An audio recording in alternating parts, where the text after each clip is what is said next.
Bueno, vamos a analizar este caso. Él menciona que se trajo un limón de algún lado, lo sembró desde semilla, lo vio crecer, etc. Aquí decía que periódicamente le agregaba café molido, cáscara de huevo, etc. Bueno, eso haciendo un paréntesis, que eso es mucho mejor agregárselo a la composta y sacar composta que tiene macro y micronutrientes, porque recordemos que la cáscara de huevo y el café molido pues no aportan macro y micronutrientes, sino algunos elementos que le ayudan a las plantas a absorber los nutrientes. En el caso del huevo y del calcio, estará disponible hasta que la cáscara de huevo se degrade, que aproximadamente tarda 2 años. Así que mejor esos elementos, lo mejor es agregárselos a la composta o a las lombrices para hacer humus de lombriz, y eso sí, agregárselo como nutrientes a nuestras plantas. Después él menciona que empezaron las lluvias y que comenzó con problemas de enroscamiento de hojas, que precisamente hoy subimos un video sobre qué significa el enroscamiento de hojas, y uno de ellos es el exceso de humedad. Aquí nos está mandando algunas fotos de cómo se veía su árbol en esas condiciones o en esa época, que visiblemente nosotros que ya somos expertos podemos ver que sí, precisamente el árbol estaba teniendo un exceso de humedad por la forma de las hojas y la textura que se ve de las hojas. Después dice aquí que un agricultor le recomendó sacarlo de la maceta, lavar las raíces y rociarlas con agua oxigenada. Bueno, en este punto pues hay diferentes vértices. Nosotros, por ejemplo, no recomendamos que un árbol estresado tenga un tratamiento así de extremo, a menos de que sepamos que realmente es un caso muy grave. El lavarlas con agua oxigenada, la función del agua oxigenada en raíces es precisamente para eliminar algún tipo de patógeno que pudiera estar atacando las raíces. En ejemplo, por ejemplo, hongos, nematodos, etc.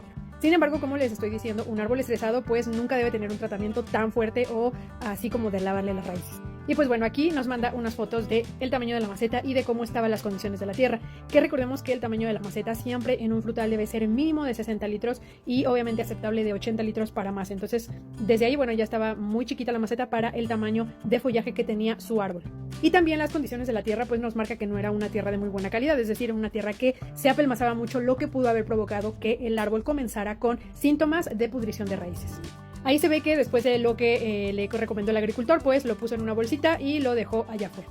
Después dice que después de 3 días lo sacó de la bolsa y le puso tierra negra, que volvemos a lo mismo, la tierra negra tiene esta función de retener humedad, sin embargo no es la ideal para que un árbol frutal la tenga totalmente, es decir, la tenemos que combinar con tierra de hoja o algo que pueda airear raíces, porque si nosotros tenemos una tierra negra de mala calidad, pues esto es lo que va a suceder un tapón de las raíces y evidentemente nuestras raíces terminarán muriendo ahogadas. Después le recomendó regarlo un día sí y un día no. Bueno, el tema del riego es súper complejo, chicos, y de verdad que yo no me arriesgaría ni siquiera a decirles que el tema del riego es por días. Nosotros tenemos que observar a nuestros árboles porque las condiciones de riego van mucho en la condición del clima, qué tanto evapora la tierra, si le da sol todo el día, si está en un lugar con condiciones húmedas. O sea, es decir, nosotros tenemos que aprender a observar nuestros frutales y nuestra tierra y nuestro sustrato antes de decidir si regarlos un día sí y un día no. El riego no es de días, es observar y aprender a observar nuestras plantas cuando realmente requieren agua.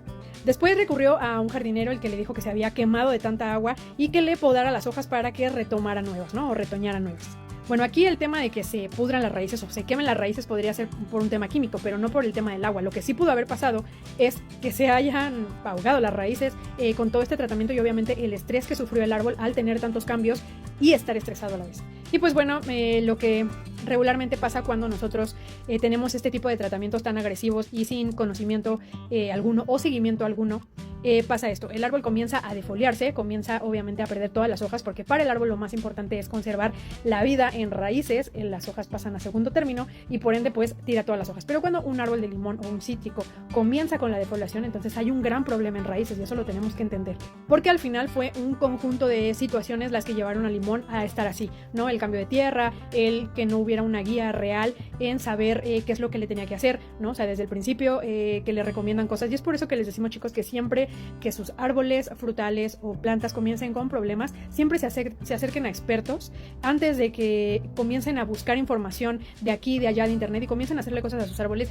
y terminen con esas situaciones que al final lo único que van a provocar es la muerte de un ejemplar que pues se pudo haber solucionado con un cambio de maceta adecuado, con un sustrato adecuado y un riego adecuado, ¿no? Sin tanto relajo de lávale las raíces y airéalo y sácalo y mételo y hazle. Entonces aquí sí es bien importante, chicos, que de verdad nos acerquemos con expertos antes de que suceda eso. Si están en otro lado del mundo, nos pueden escribir por Instagram, damos asesorías de manera virtual. Si están aquí en Querétaro, las damos de manera presencial, pero eviten que sucedan estas cosas con sus arbolitos y por favor la información que encuentran en internet siempre deben consultarla muy bien con expertos, ¿no? Al final, los ingenieros agrónomos, los biólogos, etcétera, estudian para este tipo de situaciones y nosotros, por ejemplo, tenemos un grupo interdisciplinario de expertos porque al final ningún agrónomo ni ningún biólogo lo sabe todo y siempre el tener estas diferentes aristas de cómo ver un solo caso que estamos tratando es muy importante para nosotros porque nos hace ver todas las perspectivas que puedan haber y todos los errores que puedan haber y evitar esos errores a cometer, sobre todo porque estamos hablando de la vida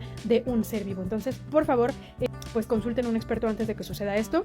La verdad es que no sabemos si lo podamos salvar o si las recomendaciones que nosotros le podamos hacer en este punto puedan llegar a solucionar. Sin embargo, pues vamos a intentarlo y veremos qué pasa.